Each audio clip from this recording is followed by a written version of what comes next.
Hi, we're here from MSU Extension Tollgate Farm, a 160-acre historic farm located in Novi, Michigan.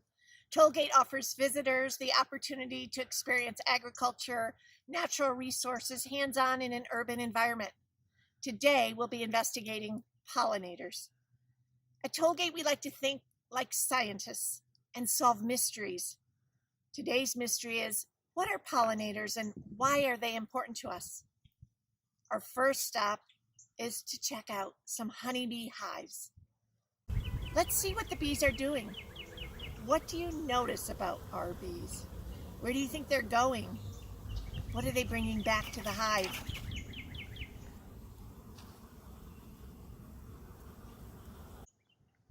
Honeybees are one type of pollinators. If you look closely at their legs, honeybees have special pollen baskets that carry pollen back to their hive. Honeybees use this pollen and nectar to make honey for themselves and to feed their brood or babies. But how does this help our flowers? What is pollination anyway? So some flowers need pollen from other flowers to make seeds for the next generation of plants. How do pollinators like bees help them do this? When a pollen grain moves from the anther on the stamen, the male part of the flower, to the stigma, the female part of the flower, pollination happens. This is the first step in a process that produces seeds, fruits, and the next generation of plants. Some plants use self-pollination. Wind and water pollination are used by some plants, but most plants use pollinators that move pollen from flower to flower.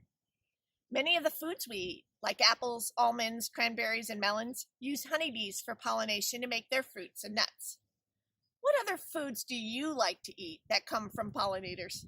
Can you think of any? And bees are not the only pollinator. Who else can we think of that visits flowers? Besides honeybees, birds, bats, butterflies, moths, flies, beetles, wasps, small mammals, and other types of bees are pollinators. Have you ever seen any of these visiting flowers in your yard, at a park, at school?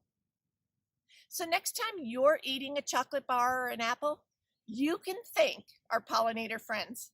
About 75 to 95% of our flowering plants on Earth need the help of pollination. Without these pollinators, we wouldn't have lots of delicious fruits and vegetables, nuts, and other plants that we eat. The next time you see a flower outside, take a few minutes and just observe. Is anyone visiting that flower? Can you see pollen on the parts of the flower? Who do you think might want to visit that flower? We'll see you next time. Join us again for the Pollinator Project with MSU Tollgate Farm and Education Center.